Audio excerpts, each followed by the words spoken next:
If you're a frequent PNW Haunts and Homicides listener, you probably already know we're Birdie ambassadors. We wanted to take a quick moment to tell you a little bit more about this awesome product. Birdie is the modern personal safety alarm made for women by women. In a situation where you feel threatened or unsafe, you can simply activate Birdie's loud siren and flashing light to create a diversion. Birdie is perfect to carry anytime because the device is lightweight and comes in a variety of colors. So important. Use our ambassador link and coupon code PNW Haunts and Homicides to receive 10% off your purchase.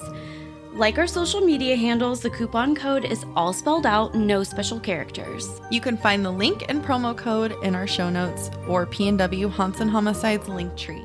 Have a safe ass day!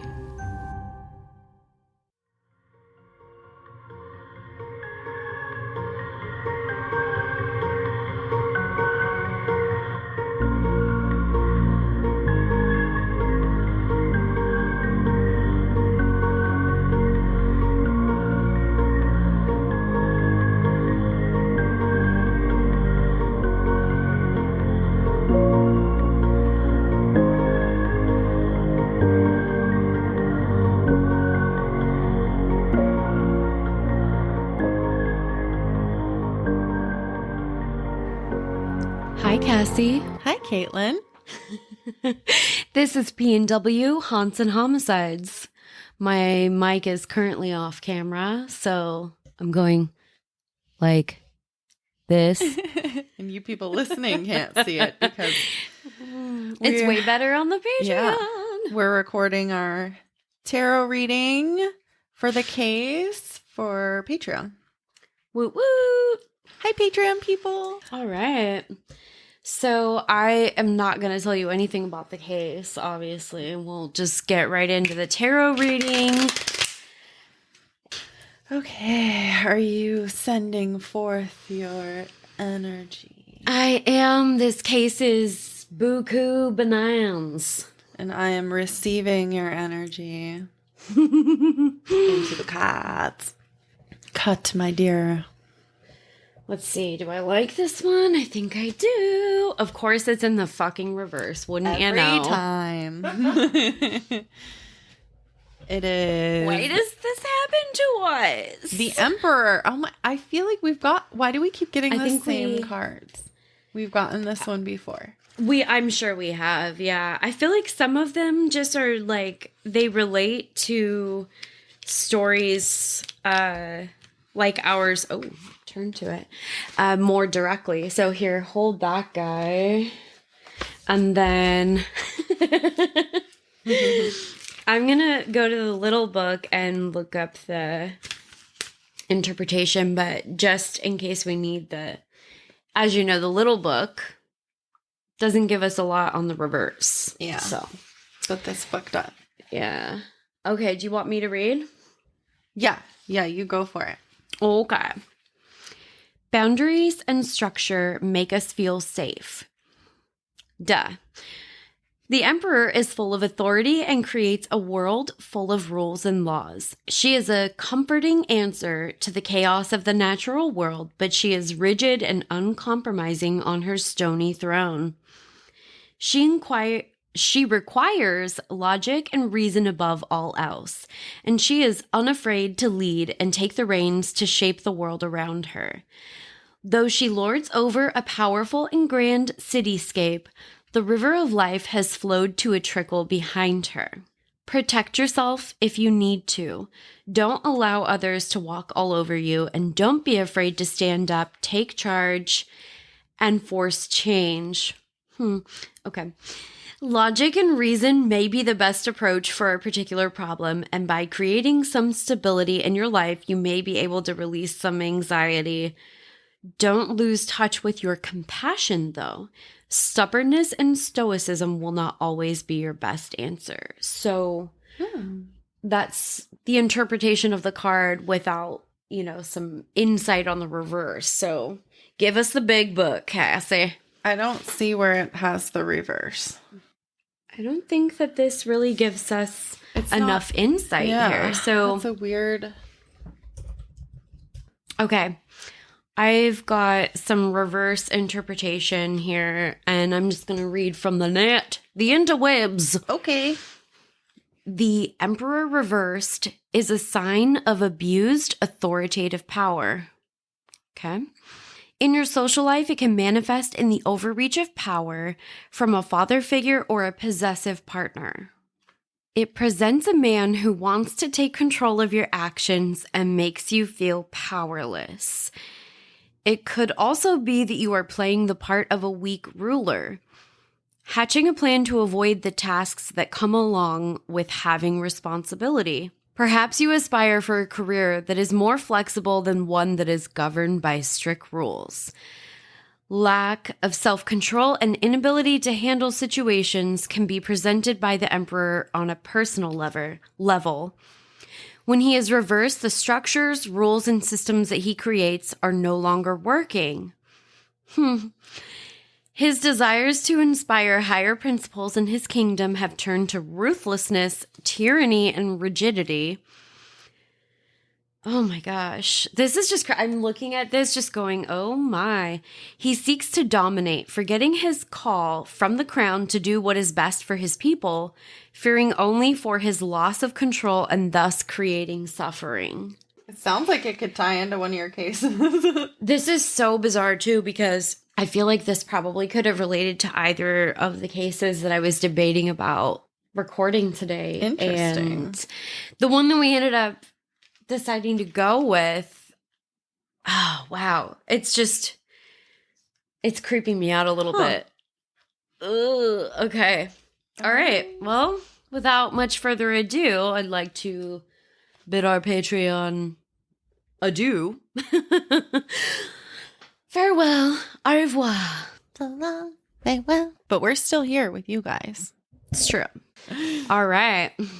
So, in October of 1993, the sheriff's office in Nevada County, California, received a very unusual call from Theresa Knorr about a crime that had taken place in a neighboring county years prior.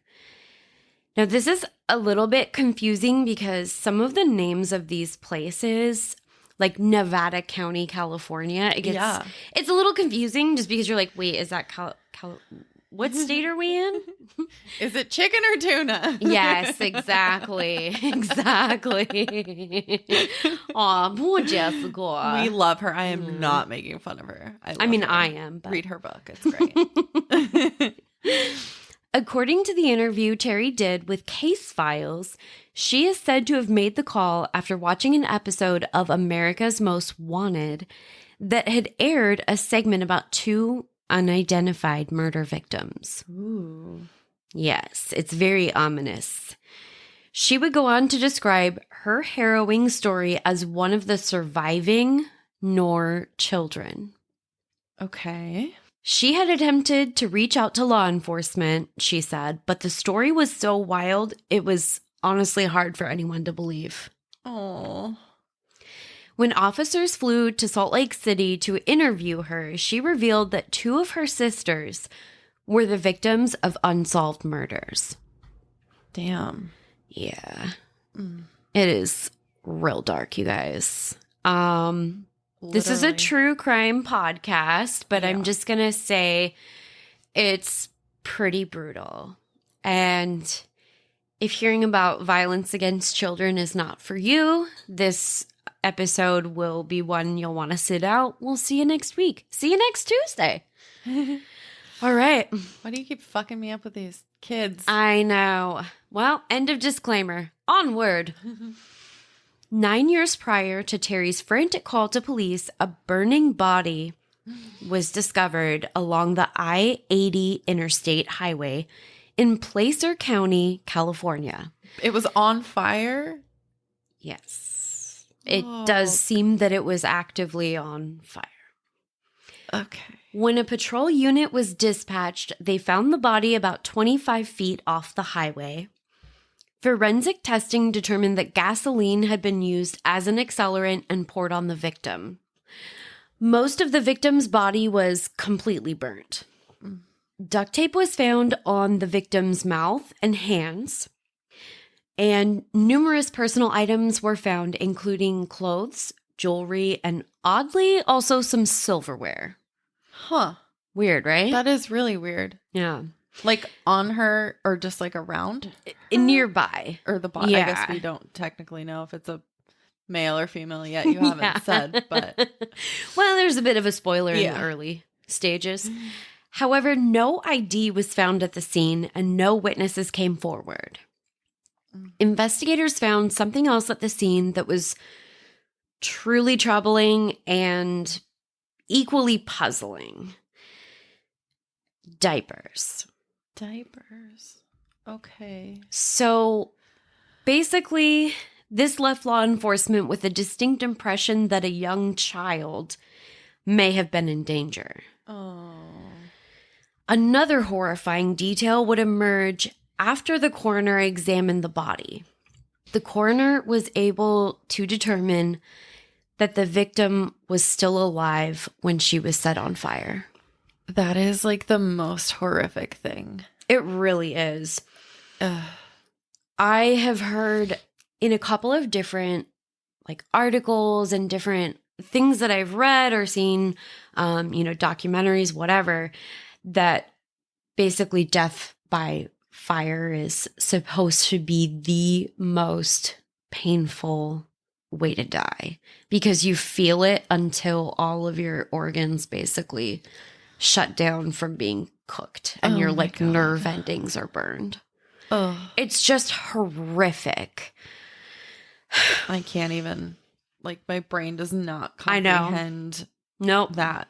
This was a really tough one to wrap my head around. I think you're going to start to understand why I got about halfway through this case and didn't come back to it for a couple months. Oh.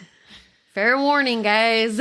Okay. So, unable to identify her, she was listed as Jane Doe number 4858-84. A composite sketch was created of the victim not long after the discovery of her body, but still no one came forward. The investigators never treated it like a cold case, though they were really disheartened. The case was revisited frequently in the ensuing years, but investigators weren't able to make much progress as they hadn't been able to produce any leads until Terry's call. How many years later was that? It was just under a decade. Wow. Yeah. She confessed this was her sister, Susan, who had been murdered by her mother and her brothers. Oh. It's rough. The mother. I wasn't expecting that. I was thinking like a father, if it was like a family member, you know? I do think that this is a unique case. I think that's pretty typical because when it comes to the murder of children, and even when they're not like a young child, we oftentimes definitely think of these types of violent crimes being committed against somebody's own children as being perpetrated by men. But this is definitely one of those cases where the driving force behind it, unfortunately, was definitely the mother. Oh. The second victim in this case was another young woman that had been dumped near a lake in a cardboard box, not far from where the first had been found. She was still currently listed as a Jane Doe as well.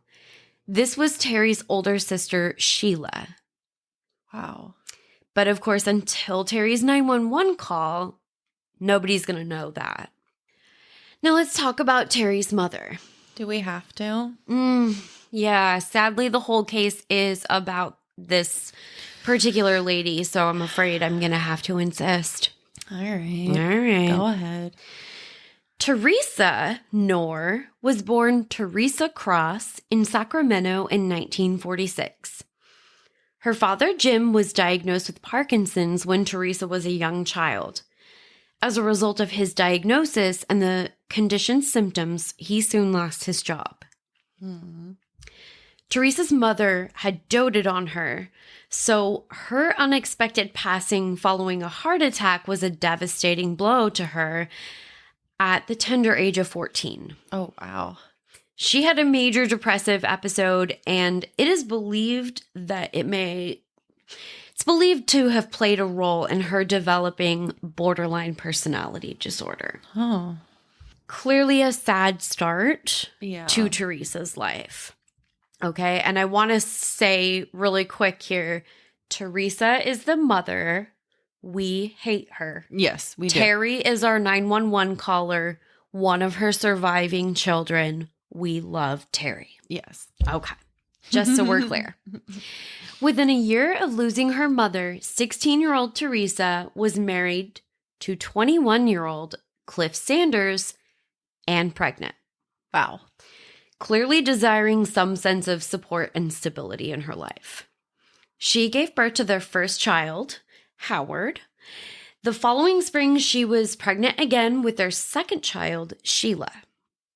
The marriage crumbled quickly due to her jealousy. Also, just a quick aside here. Who's letting these literal children get married and immediately having children of their own? Who thought that was a good idea? I mean, Crazy. Cliff was of age when they got married, but Theresa, 16.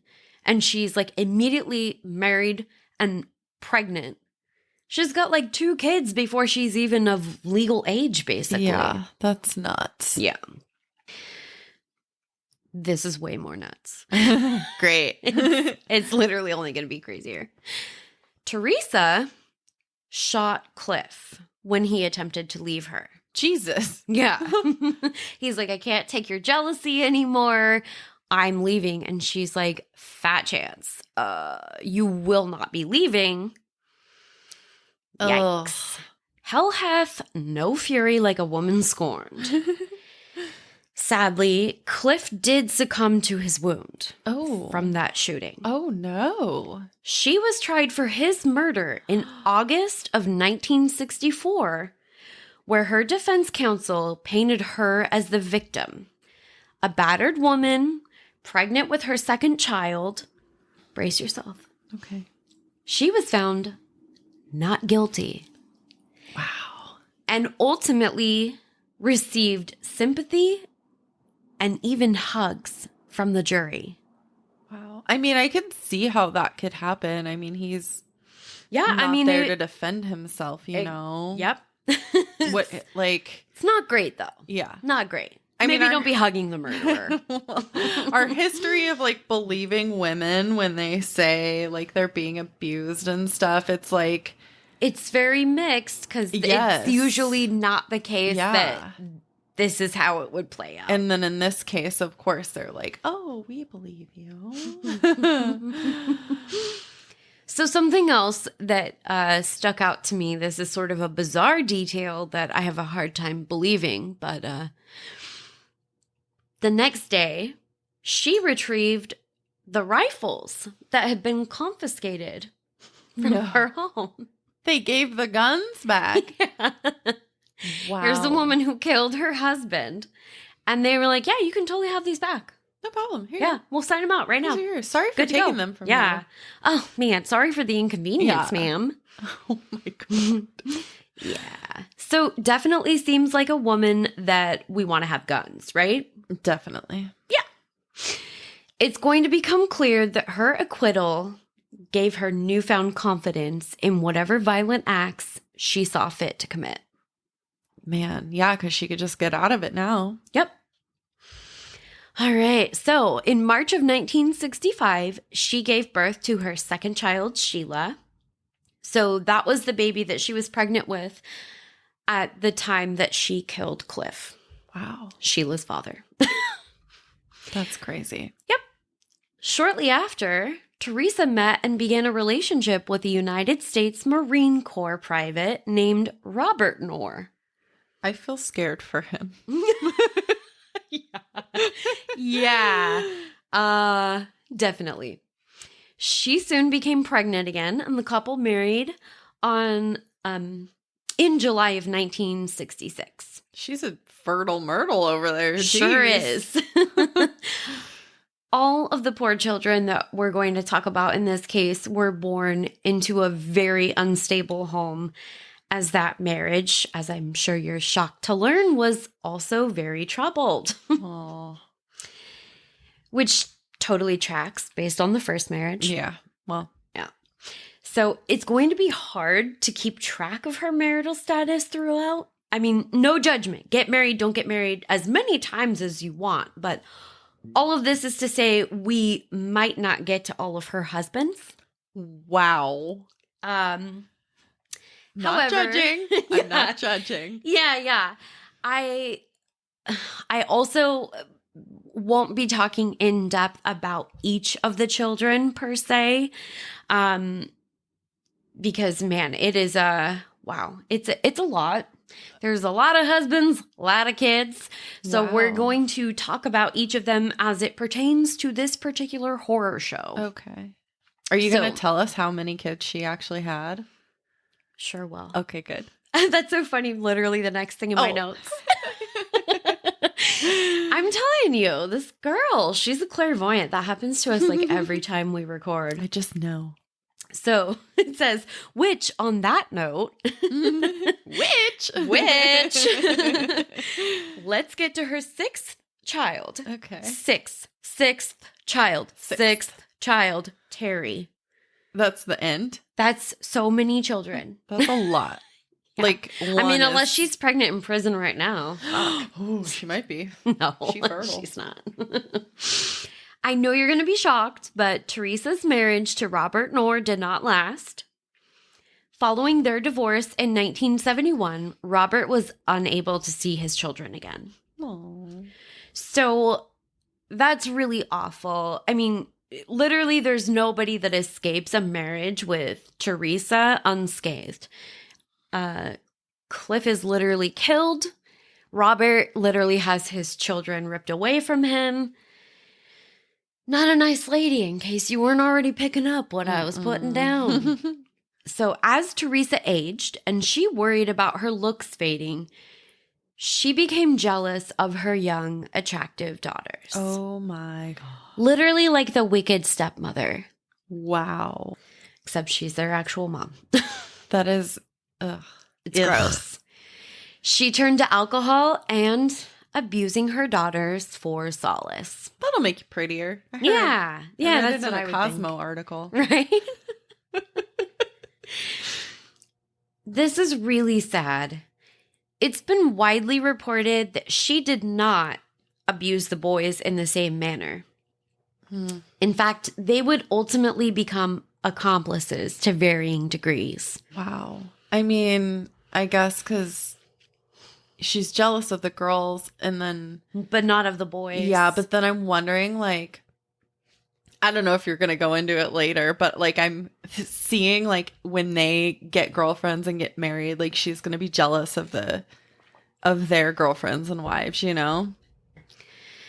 Yeah, you would think, right? Like, I mean... That kind of person, if it literally got that can't far. stand having another attractive woman in the room. Yeah. Yeah. Honestly, it's pretty sickening. But it gets way, way worse. Just because her behavior just became increasingly evil and also erratic. It's one thing to be evil, but be consistent. When I say erratic, I mean, like I already kind of talked about, that obviously she didn't show the same level of abuse to the boys that, you know, she did to the girls. And it was like there were two sides to Theresa, and the boys got the good side and the girls got the bad side. You know, she'd buy the boys concert tickets or, you know, buy them their first car, and They're her baby boys. yeah. Man. So, like I said, two sides to Theresa. The flip side of that coin was that Theresa volunteered in hospitals to help the sick. Holy shit. Yeah. It just, honestly, how can that even be the same person? Honestly, though, like, if she's helping sick people, like, they're probably not very attractive. You know what I mean? She's like, I love helping ugly sick people. Yeah, I love just not that sick people are ugly. Oh my god. No, but I get what you're saying, because you're like, you're not feeling your best. So you're definitely not looking your best. Yeah. No, it makes sense. And I'm sure we she's are not judging. saying that all sick people are No. ugly, or that ugly people are always sick. Yeah, I feel like she's Or that it matters judging. if you're ugly or sick. She's the one who's judging. Yeah. You No, know I what I mean? I can totally see that being the case. Yeah, I didn't want that to come off like I was judging people, but like No, I know. That's why I was very like, clearly she's the one. oh, yeah. So Susan, the one daughter, she received the brunt of the abuse because she was at the time the only one of the children that actually dared to sometimes stand up to her. Oh. Which, of course, you're going to take out the one that's rebelling against you. Yeah. Theresa enlisted the help of her sons to abuse the girls. Oh. The boys were allowed to have friends and after-school jobs, but the girls were secluded. Oh my God. Yeah. It's suspected that Terry began suffering from a substance-induced psychotic disorder. Wow. Yeah. That's a lot. She is the most. Theresa also got greedy and decided to turn to a decidedly horrific, abusive way of making money. I don't want to know. I know. You I can feel plug like I your know ears what- for a second if you want. I feel like I know what you're going to say. In 1980, Susan was picked up for suspicion of being a runaway and a prostitute, which, as we've talked about before, we say sex worker. That was the word used by the documentary and most of the articles that are, they're a little bit dated just because this case is obviously not happening in real time. Yeah. Susan begged the police not to return her to the violent home, detailing the abuse that she had already suffered. Theresa was able to talk to the cops and convince them there was no real issue or abuse. Then she made Susan recant her previous statement. Oh my God. So these cops had a chance to help this girl and didn't. All of this could have been stopped so many times along the way. Wow. It's tough because it's, some of these kids, if you're not really seeing them out in public, these girls were secluded. This was one of the only opportunities they had, but because Susan was a teenager, Theresa was just able to kind of sweet talk the cops. So it's unfortunate that they didn't take it a little bit more seriously, obviously. So Susan was forced to say that there was no abuse, and she returned home. I can't even imagine how hellish it is to literally have to say, no, sorry, I lied before. I'm not being abused. Man. What that does to your psyche, Yeah. I can't. Like she thought she was in a place where she could probably get some help. Mm-hmm. And then it's just like, Yeah. nope. And I think she realized then at that point, it's like, no one can help me. Oh. On her return home, she was held as a prisoner with her brothers on guard duty. Theresa also force-fed Susan during this time. Wow. Yeah. So just 3 years later, in June of 1983, a heated argument ended with Theresa shooting Susan. With the guns that she got back. I know, yeah. They thought it was such a good idea to give those back to her. God. She was placed in the bathtub to recover as the wound was actually not life-threatening and it didn't seem to have affected any of her vital organs. Wow. She stayed there for about a month. In the bathtub? Mm-hmm. And she was slowly nursed back to health by various members of the family in the household. Wow. So, what? I know. It's wild. Honestly, you just wonder how she survived that. And Man, if those cops would have just followed up and checked on them randomly every now and then to make sure yeah. It's really sad because I do think that it's a tough situation maybe where, the parents are saying, oh, this kid's just like your typical runaway. She's just making up stories. And, I'm sure law enforcement sees a lot of that, but you don't know. It's so hard to sort out which cases are maybe, kids that are just, trying to get away from home for no reason. I feel like there's almost always a reason, though. I feel like we have to take the time to parse that out. It's just, there's always a reason. And even if they're not being abused, somebody needs to be able to give them the help that clearly that family needs. If your kid is running away, something is going on. And you might not be abusing that child, but something's happening. Yeah. We've got another promo roll that we are really excited to share today.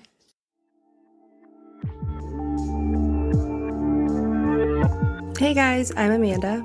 And I'm Melissa. And we are Dark and Twisties, a crime and creepy podcast hosted by two best friends who uncover some of life's twisted moments. Bringing you a dark dose of serotonin sprinkled with a little bit of humor, we run you through the facts all while dropping our unprofessional opinion. You can find us on Spotify and YouTube by searching Dark and Twisties. Check us out at www.darkandtwisties.com. Follow us on Instagram at Dark and Twisties Podcast.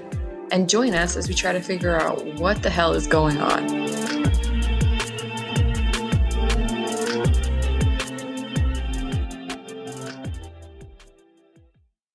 You guys, we're back. Hi.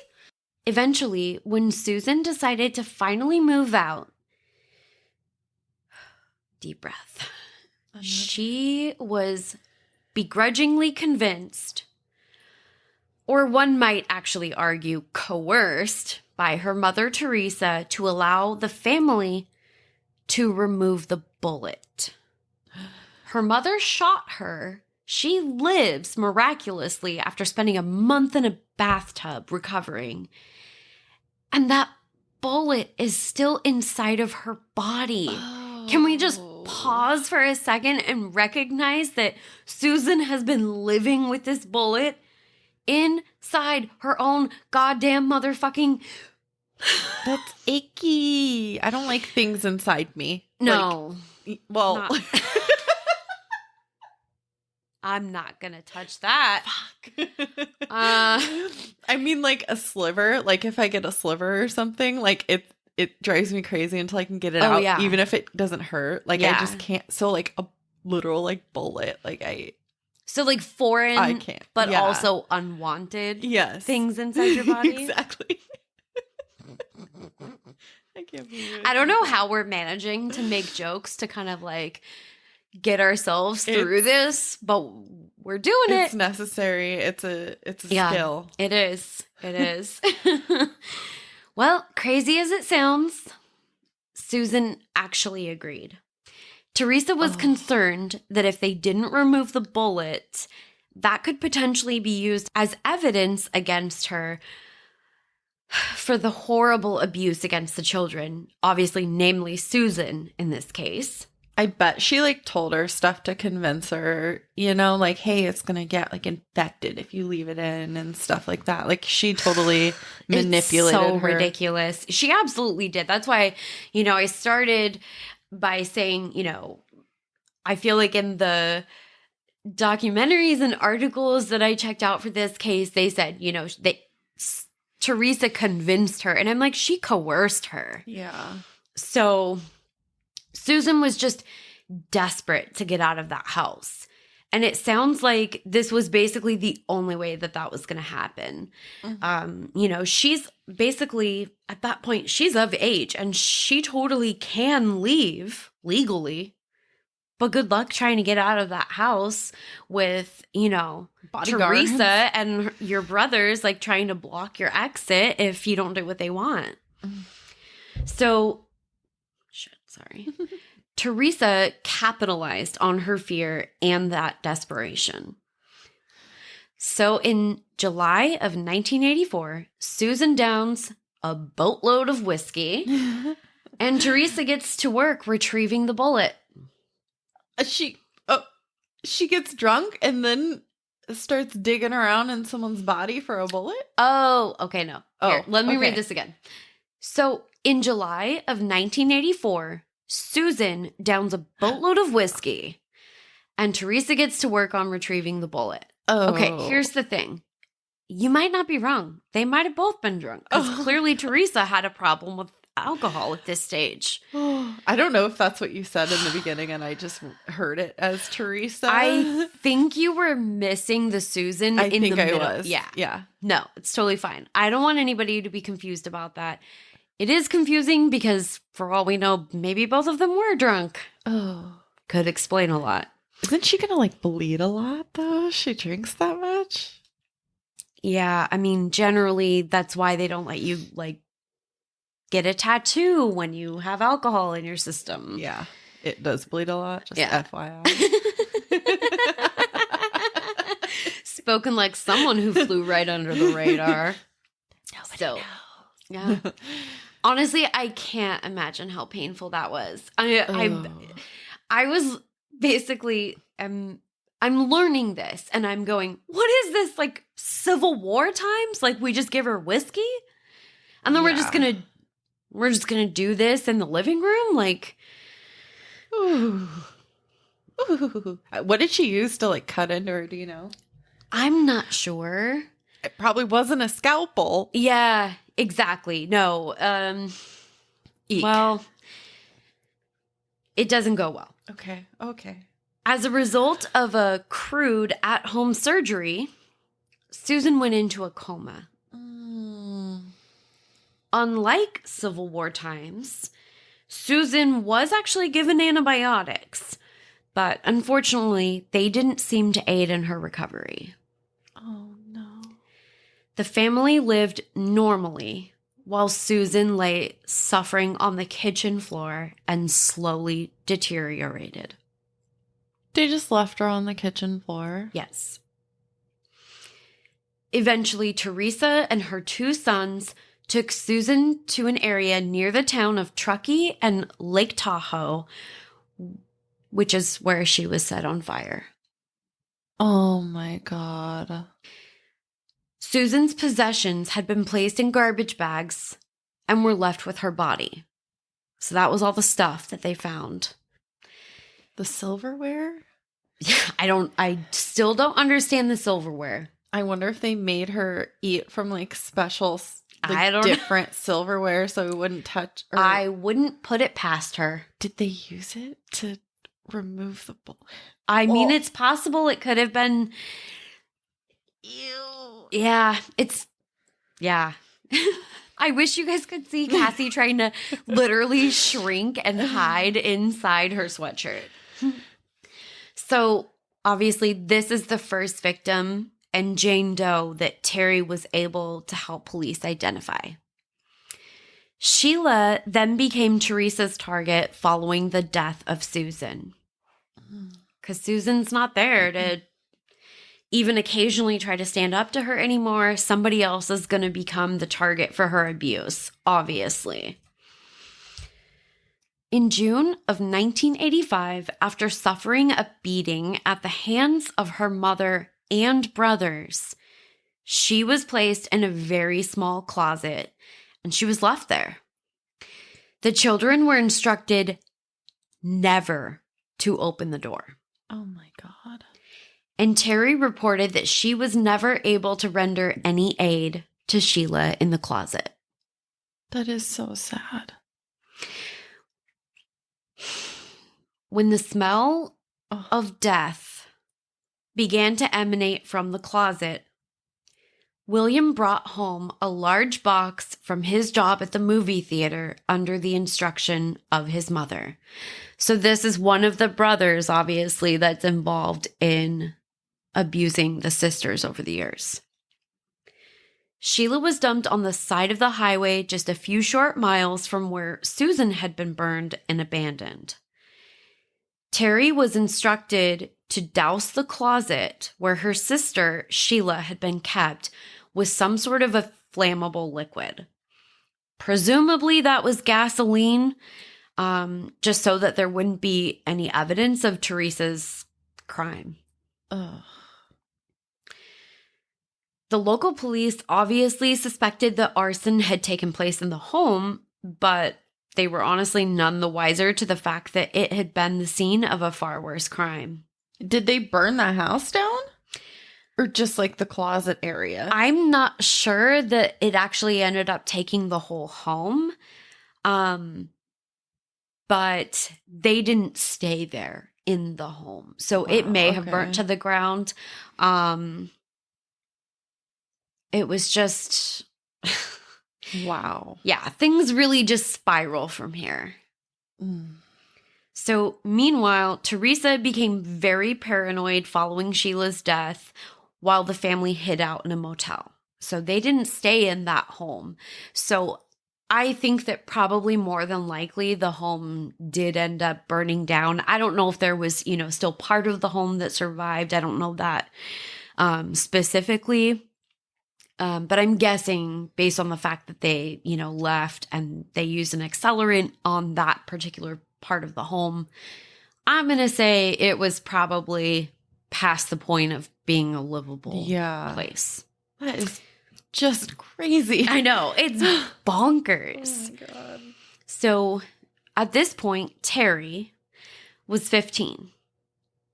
She ran away for fear that she would be her mother's next victim. She was able to stay with friends after running away. Robert remained living with their mother, Theresa, and her brother, William, moved in with his girlfriend. Roughly a decade later, police struggled to corroborate Terry's story initially, as they couldn't find any record that Susan even existed. Oh, wow. Yeah. So she didn't give birth in a hospital maybe, or? Well, I don't think it was so much that.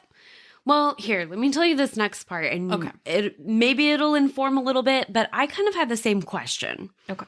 I feel like it's a little bit odd. I think maybe they were just having trouble confirming who she was, where she lived, and specifics about her as she got a little bit older. Okay. I think they were having a hard time figuring out, okay, sure, yeah, maybe she was born, but what happened after that? Yeah, what happened? Yeah, I wonder. There weren't family photo albums to reference in this case, of course. All of her belongings had been disposed of. I mean, they had all of that stuff as evidence, but didn't really seem to help them that much. Yeah. They were eventually able to track down yearbooks from her final years in school. Oh. Sadly, the yearbook photo of Susan that they were able to locate is the only known surviving image of her. Oh my gosh. That is so sad. Yeah. In Sheila's case, investigators were able to determine the box that her body had been disposed of had come from a local movie theater. Ooh. When they checked employment records, of course, they discovered that William Knorr had worked there. Investigators were able to lift and identify prints from both brothers from that box. Wow. Yeah. That's awesome. I know. I mean, finally, it was God, this case is so old, and, they're, of course, working on it. Like I said, they never really treated this like it was a cold case. And they had no way of knowing that the two were linked either. Yeah. So, I mean, it's about time that they hit some pay dirt. So, William was living in the local area still and was arrested. It only took basically a decade. Yeah. But he was taken into custody without incident, it seems. So that's something. Robert. It was discovered a short time later, had in the ensuing years been arrested in connection with a separate murder and was serving a prison sentence in the state of Nevada. Dang. Yeah. Learning from mama. Yikes. This guy goes hard. Honestly, it's hardly shocking to me at this point, sadly. Yeah. I mean, come on. When you're raised like that, I mean, that's a tough. So a warrant was served for his arrest as well, and he was returned to California. He denied his involvement in the murders initially, but later admitted to his role. When he was questioned about why he went along with the violent and gruesome requests of his mother, he pled that no one knows what it was like for them in that house. He said he had no choice. He had to go along with his mother. So all of these years later, he's still just feeling powerless when it's crazy. It's crazy too that like they weren't even the most abused ones, but they still felt it. But they witnessed that in their own home on the part of their mother. And I'm sure that there was probably a little part of them that thought, you know, if we don't do what she's asking, like this could be us. Yeah. So, I mean, and that's obviously a horrific and sad way for them to have grown up too. When Theresa was arrested, because spoiler alert, she gonna be getting arrested. Good. She was working, want to guess? As a prostitute? At the movie theater? No. I don't know. All right. I don't have a good guess. She was working as a caregiver for an elderly woman. Oh, that's right. You said she did take care of sick people. Mm-hmm.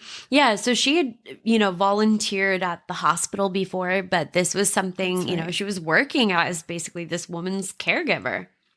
So that's absolutely horrifying. Right? I hope that she didn't abuse this older woman. I didn't find any indication of that, but to me, it's just horrifying that she would be caring for someone so vulnerable, but totally, like I said, it fits the flip side of the abusive mother coin where she was the caregiver. She was charged with 2 counts of first-degree murder. She initially pled not guilty. Fat chance, bitch. Yeah. It's not going to happen for you twice. Yeah. But she would end up changing her tune real quick because she made a deal with the prosecution after learning that her son Robert had agreed to testify against her in exchange for a reduced sentence. Go Robert. Yeah, you had to have been seeing that one coming. Yeah. You know? She pleaded guilty on the condition that she be spared the death penalty, because if there's one thing we know about murderers, most of them are just super scared to die. Which, honestly, like, who cares? I know. Fucking scaredy cats. Like, it makes me so crazy that they always will just do whatever it takes to negotiate the death penalty off the table. So you're gonna die someday and you're gonna have to face it. So like it's unavoidable either way. I don't know why they're so scared. I can't imagine that the time that she was gonna spend in prison was gonna be particularly pleasant once people found out the things that she did to her own children. Yeah. But whatever, Theresa, that's your bed. You made it. Go lie in it. So the whole Theresa situation was nice and tidy thereafter, at least. Eventually, murder charges against the 2 brothers were dropped because the state believed it would be incredibly difficult to find a jury that would convict them given the brutal nature of the abuse that had been perpetrated in their household by their own mother. Yeah. Which, I mean, I gotta say, I don't disagree. I think that would be a tough one for a jury. Yeah, same. So, William pled to being an accessory after the fact. He received a suspended prison sentence with the condition that he must undergo psychiatric therapy. So, I think this is a situation where at least the plea bargain does basically stipulate that you gotta get some help. Yeah. Hopefully. Robert also pled guilty to accessory after the fact. Robert was terrified at the idea of having to face his mother in the courtroom. Wow. He hadn't seen her in roughly a decade at this point. Oh. Before we end, some more recent updates on Theresa Knorr. She is still currently serving time for the 2 consecutive natural life sentences she received in October of 1995.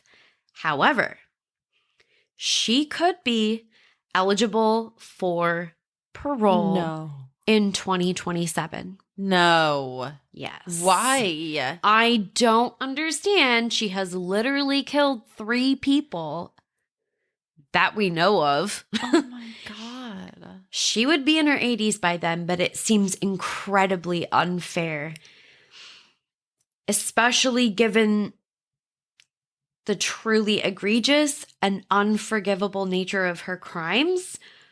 But also, it's an especially bitter pill to swallow in light of how the story ends up for her youngest and very brave daughter, Terry. Terry sadly passed in December 2011 at the age of 41. Oh. So this is something that I wanted to address really specifically because I did spend a lot of time trying to find information about her cause of death. There has been quite a bit of speculation about the cause of death, whether it was from a heart attack or a heroin overdose. Oh. But no reputable source I could find states the latter. And I did see on Facebook a particular comment from a family member that basically said, it really doesn't matter.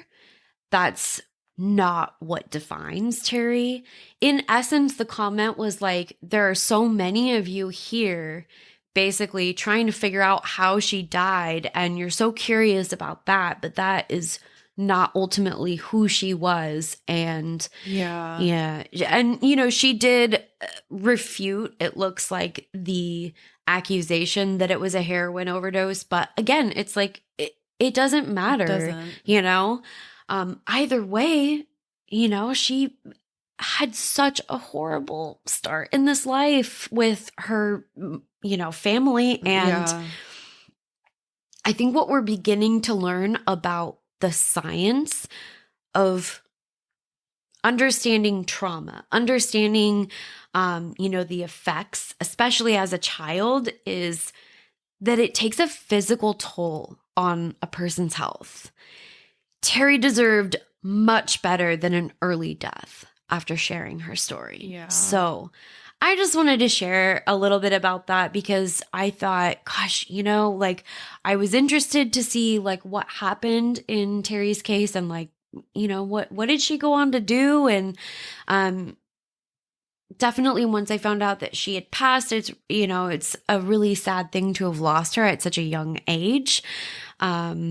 But I really felt bad for the family that they had to deal with people trying to hound them for that information and having to try to sift through rumors like that. So yeah, they've gone through enough. I feel like they don't need that. Yeah, absolutely. And so I just kind of wanted to, you know, touch on that. I feel like, you know, we've talked about before that ultimately the trauma that people experience as a result of crimes like this, it extends to more than the people that are directly the victims. Yeah. So I don't know. It feels like a good time to just kind of remind people that, you know, there are real people that we're talking about, and just to, you know, always keep in mind to be respectful of the victims. They don't owe us anything. Her family doesn't owe us anything. No. And, you know, it's an incredible story. It's incredibly awful. But I think Terry was an incredible woman for doing what she did. Yeah. The strength it took to just like make that phone call. Like I can't even. I know. Seeing that on, what was it that she saw it on, Most Wanted? Or, yeah, America's Most Wanted.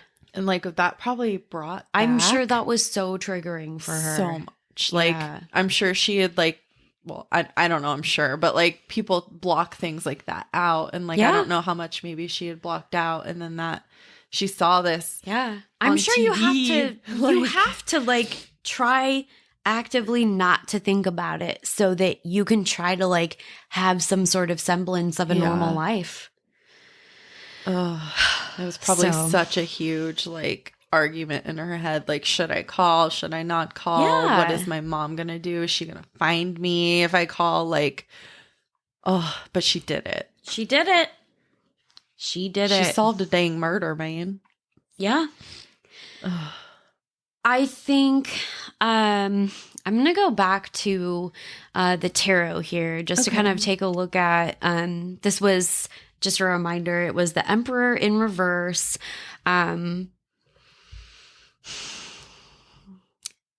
I'll go back to the reverse interpretation that I looked up. And that first sentence, I think, really says a lot. The Emperor reversed is a sign of abused authoritative power. Oh my God. Yeah. So it says, in your social life, it can manifest in the overreach of power from a father figure or a possessive partner. Man. I think, unfortunately, this obviously represents, more Theresa than anything. Yeah. She was obviously someone whose power had serious overreach, and she was definitely a possessive partner. And it doesn't have to be like a male father. Like, yeah. I think a lot of these cards are more gendered than what makes sense for. And they're not. Like, today. I was reading a podcast, you guys. No, I was As you do. listening to a podcast, and they were talking about tarot, and they were saying how like in tarot, like there's no gender to anything. Like if you're talking about like the emperor, it doesn't mean like it's a male figure. Like there's no gender association with anything. So it's just I think this is just the language of how this is written from this particular website, unfortunately, is particularly gendered. Yeah. I don't think that's completely that's correct. Yeah. So we can interpret it however we want to. So it says this presents, and I'm just going to start replacing the pronouns. Okay. It presents as an individual who wants to take control of your actions and makes you feel powerless. It could also be that you are playing the part of a weak ruler, hatching a plan to avoid the tasks that come with having responsibility. Motherhood. Yep. Lack of self-control and inability to handle situations can be represented by the Emperor on a personal level. When it is reversed, the structures, rules, and systems that it creates are no longer working. The desire to inspire higher principles in the kingdom have turned to ruthlessness, tyranny, and rigidity. Wow. This individual seeks to dominate, forgetting the call from the crown to do what is best for the people, fearing only for their loss of control and thus creating suffering. Literally. This one is so on the nose, and it's funny because you crazy. looked at this card and you're like, I feel like we've gotten this before, and you're like, how does this make sense with the case? And I was like, I don't know. You never know until you actually read the... I feel like we should do more Googling on the cards. Yeah, maybe we will. We wouldn't have gotten that really if...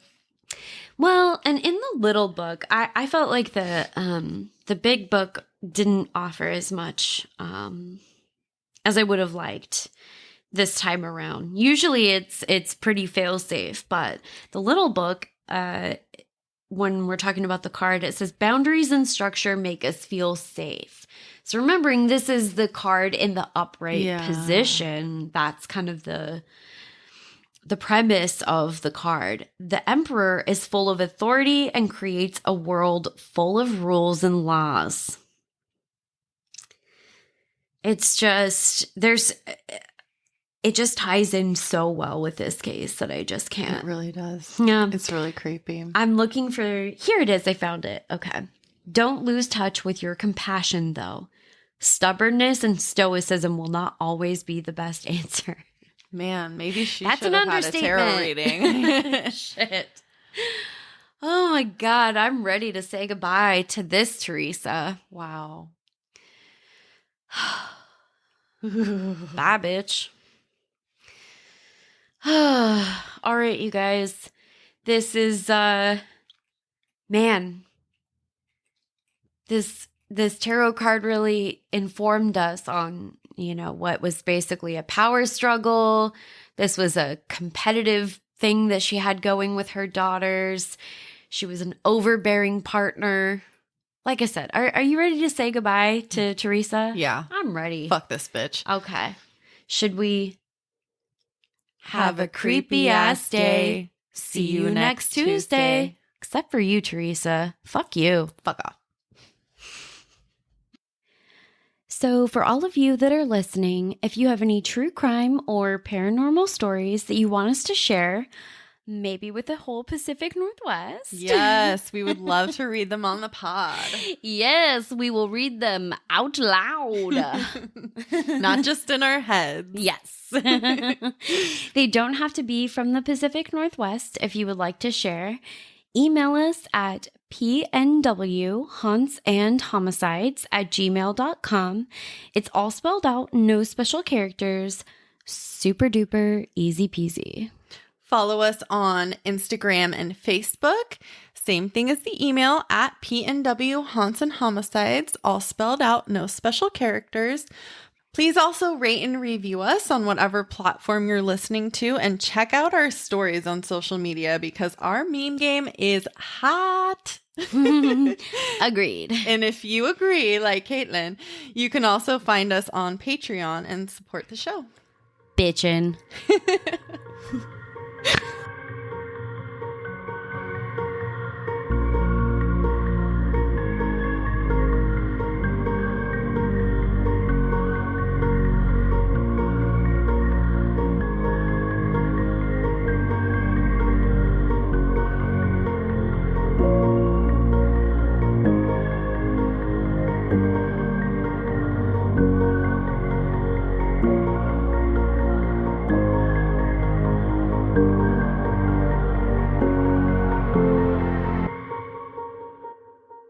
So loud. I'm gonna get a chip while the plane's going. Yeah. Might as well.